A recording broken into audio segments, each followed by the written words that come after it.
time for another episode of The Devil is a Part-Timer. So another one episode. So after so many episode duos, another one. Because this one is the other side of the coin. It's basically her conflicted feelings in the whole matter. Since she befriended Mao, and clearly she's seen that demons like Alciel and Urishihara can be good people. As well as the other demon that we met back at the earlier season 2. But there's also Mao stuff. Alciel is working hard to get like a lot of stuff taken care of to help Emi. We have Susanoo and her stuff. Basically a lot of moving parts. So let's go with Chiho, being that that's the shortest one of the bunch. She speaks with Amane. They're just having a casual conversation. Amane basically knows what's the dealio with Mao, Emi, Susanoo, Alciel, Urishihara. Like, she knows, considering that they do chat a lot. But we get to learn about Sephira and a bit more of what she is. She is a Sephira, but her mother was human. So the inverse of what Emi is. But we surprisingly have the arrival of the frickin' landlord lady, which caught me off guard. And she's a Sephira, which more lore information, which explains why she probably has a liking with Mao and the others. It's just weird that she just lets them know certain things and events, and it's a lot of interesting moving pieces. But anyway, let's go to Alciel stuff, because the funniest thing with Alciel is how knows Mao's schedule. That's how close Mao and Alciel are. They know each other. Alciel knows what is Mao's schedule and how it's possible for him to come into Ente Isla to do a rescue mission, because he knows Mao's gonna do it, considering that he got captured. Emi and Alice Ramos was captured, and yeah, that causes a lot of reasons for Mao to come in and be a hero.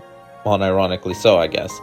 Now, the one thing for sure is that the Emperor Unifier, that's what the humans and the angels are. Well, the angels are having the humans, through Alba, go and fight the demons who had captured the Emperor Unifier. And that's where also Emi's dad is located.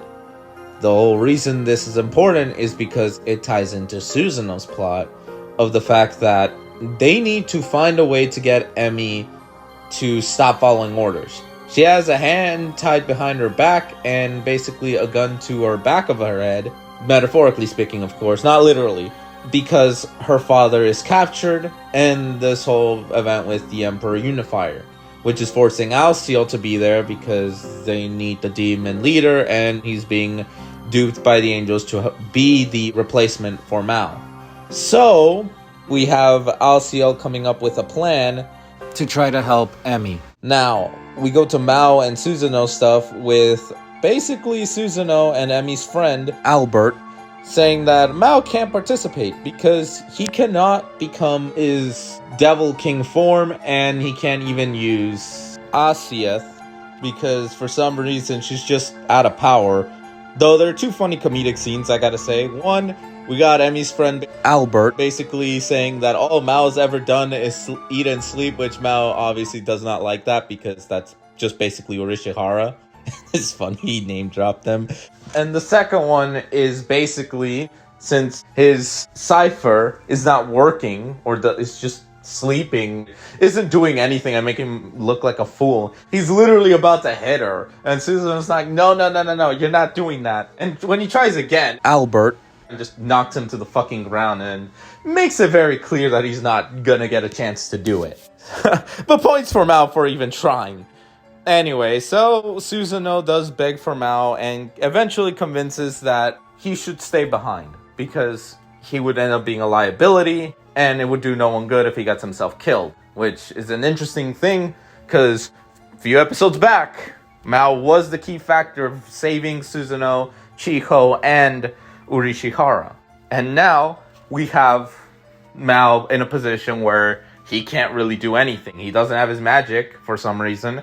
And his only weapon to fight seems to not want to work. So then we have Susanoo and Emi's friend kind of talk. Albert. Friend has mentioned that during the war, there was a demon. They could have killed him and his men. This demon leader didn't.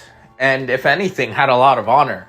Which is one of the key factors on why Mao and the others were never attacked when they were on Earth. So, it puts hindsight how Mao's thing from last episode has a domino effect. If he was the biggest evil scumbag, I can guarantee he'd probably be dead on Earth.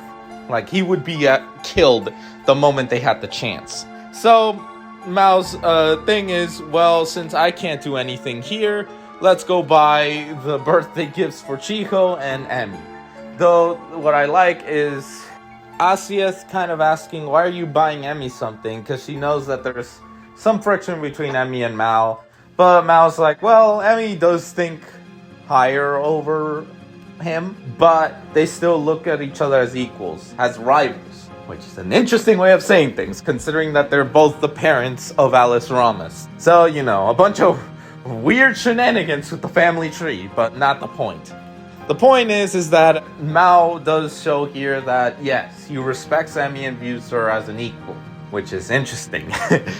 But now we get into one of the more important stuff, that being Emmy's whole thing. I am kind of speed running this, but it's because I want to get to this point.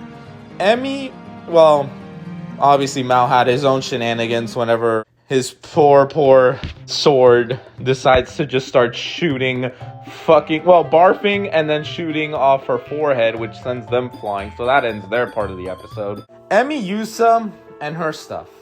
Last episode, we saw her confliction that she wants to be with her friends. She wants to be with, peacefully, enjoy her normal life on Earth that she's grown fond of. And right now, she clearly knows Alciol is in the castle, that they're gonna go and attack the demons where they're located. And I can't help but see that Emmy doesn't want to be a part of this. She's mad at Mao because now they're allies, they're friends, although she won't admit it.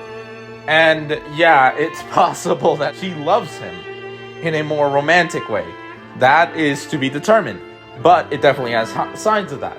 But she does have a mental breakdown because she can't do it. She doesn't want to kill the demon. She knows doing that is going to hurt Mao. But she has no choice, which is why she's probably not going to be forgiven and they'll be back on fighting terms, which, I mean, Mao would understand, honestly. That's the biggest hurtful moment, is that Mao would understand. Like, he won't be happy about it, but he would be understanding. And he would just probably beat the shit out of Olba, because this is really all his fault. But Emmy is at her limits. She doesn't want to go and fight Alciol. She doesn't want to go kill more demons. And she basically wants Mao's help.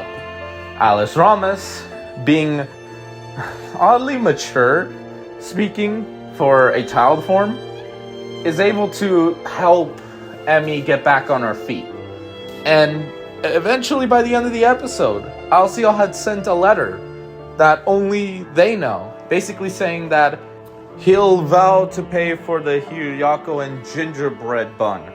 Now, clearly, the Ente Isla people don't fucking know what the hell that is. Emmy does, because she's lived enough time there. Hell, the fact that Olba is not even 100% aware means that, yeah, he wasn't frequently there. Like, he was there here and there, but he doesn't know enough to really understand what's going on. But the fact that Alciol sent that he's gonna repay her, it's a sign that, well, for one, Mao is coming on his way, but two, like, they're still friends. Alciol does not hate her. Like, he does bitch about her being dragged into this situation, but it's not like he doesn't see the fact that they were all dragged into this. They were all fine, but Olba, the church, the angels, all of these things are dragging them back into the fucking fold.